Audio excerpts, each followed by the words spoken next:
Module 2 is called the desire to be deserving.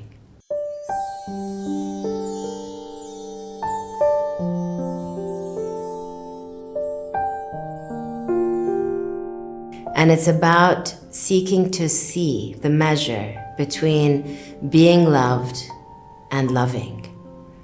If we are loving, we receive love. If we are being demanding, seeking love when we're not actually giving love, it's questionable. Branch 1 of Module 2 is called the Rose and the Thorn. And I believe it's an old Persian proverb that says, "For he who wants the rose needs to be able to withhold the thorns." The question is that are we demanding and expecting love without questioning how much we're giving? Are we being demanding without understanding our need to participate? What is it that we seek, and why are we entitled to receive without giving? The key is, if we look in the mirror as a first step, we ensure that we are actually fulfilling our role of providing those that we nurture with that nurturing. It even could be in your office.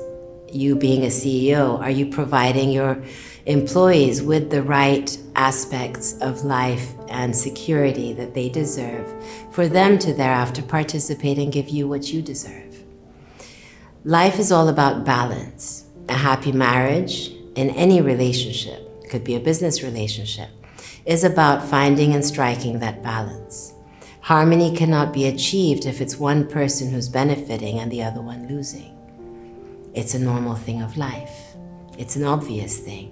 However, how many of us actually practice this? If we ask ourselves, am I saying that he made me do this and I am a victim of this? Or am I saying, I allowed this to happen. I deserved it because I behaved that way. Where are we putting the onus of responsibility? Where are we putting the choice? If we were to take it as a standing point that we have to accept responsibility, how would your words change if it has to be that you take it upon yourself to be responsible for anything that happened? As we know from the Enter the Garden, responsibility is the ability to respond appropriately. So let's stop for a minute and say to myself, what did I do? What did I deserve? Did I give as much as I could?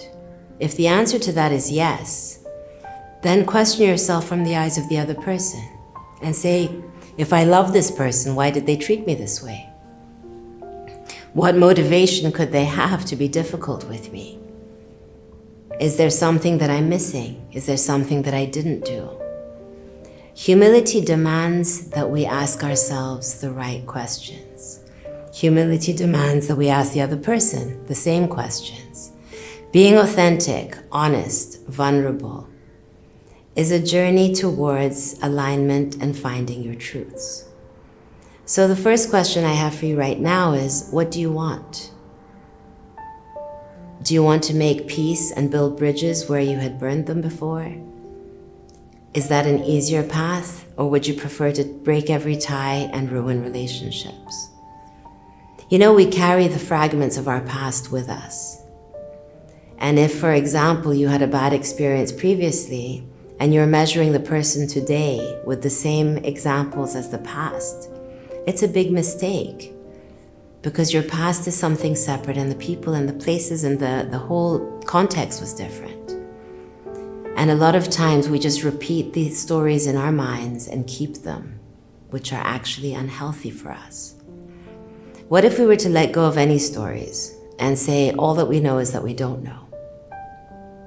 And you look at the situation afresh, cold, and you ask yourself, what mistakes have I made?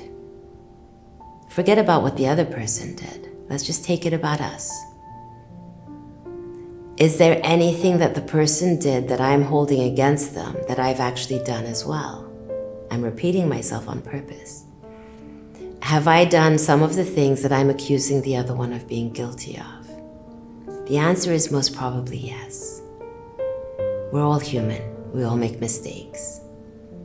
The key is to rise above the mistakes, forgive ourselves, forgive others, and be able to take a new conversation forward. A new conversation that involves holding boundaries, your boundaries and the other person's boundaries. Respecting that the other person has different desires than you do. Respecting that if you want to be in a relationship with someone, you have to be able to see life from behind their eyes and match it. Or else that's not a relationship, it's tyrannical. So if you have to ask yourself, what changes could I have made in order to not reach this dire situation? What things could I have done differently that would be better? Could I have spoken differently? Could I have understood something differently? It's a big journey to find truth and realization, but it requires vulnerability. And vulnerability is strength, we know that. Vulnerability is being able to look at another person and say, you know what, I messed up, and I'm sorry. You misunderstood me, I misunderstood you. Can we look at a way of resolving this peacefully for the best interest of all involved? A lot of times, members of a family break up, and it's the children that suffer. A lot of times, friends break up, but there's friends who are part of a group, and the whole group suffers. At work, same. We have to think about the responsibility and accountability we have towards who are we affecting in the choices we are making. And is it the other people's fault to suffer for your mistakes? It's a very good question to ask.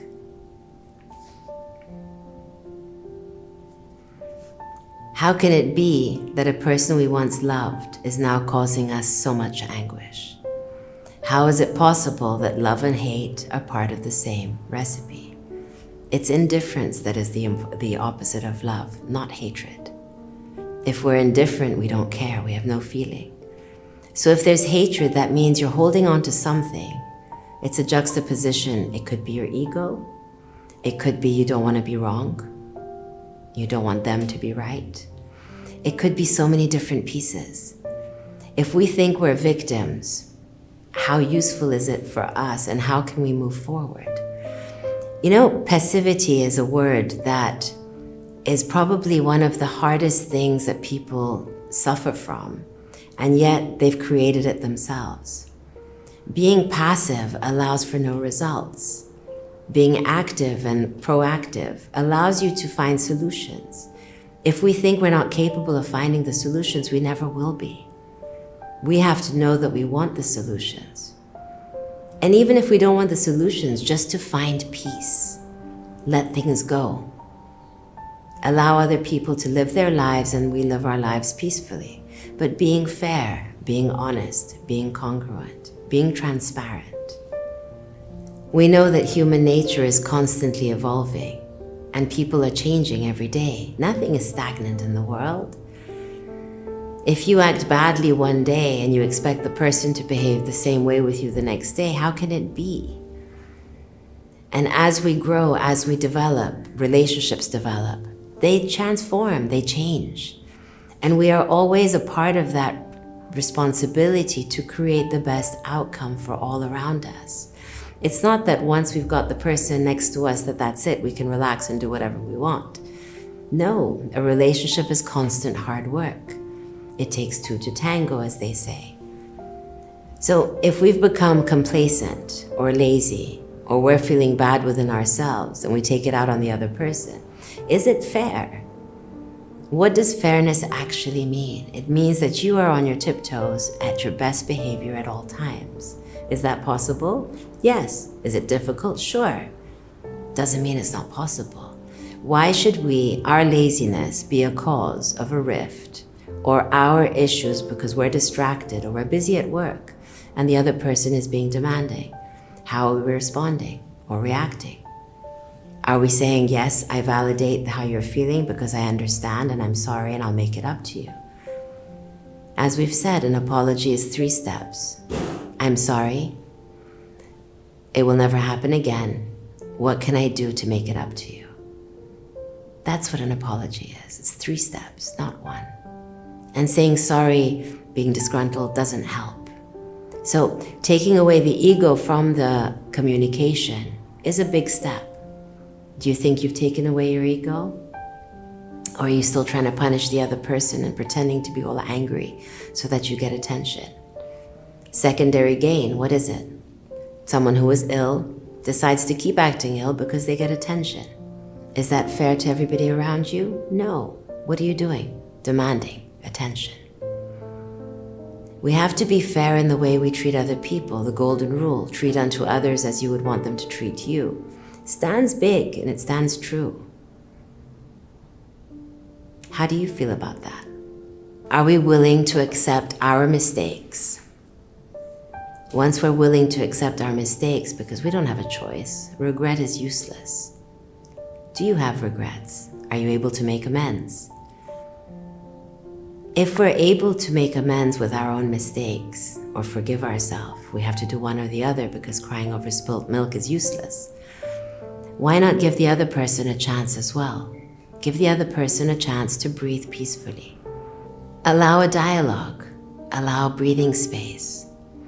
Allow yourself to sit in front of the other person without judgment and just see where they're coming from. Feel their energy. What is fascinating is as the facts evolve and as we evolve, the truth often changes too. As we take distance from a situation, we can see it from so many different eyes. Giving a space and a chance and a breath for us to breathe into bringing a relationship, any situation, back together, as opposed to judging it, blaming it, playing judge and jury.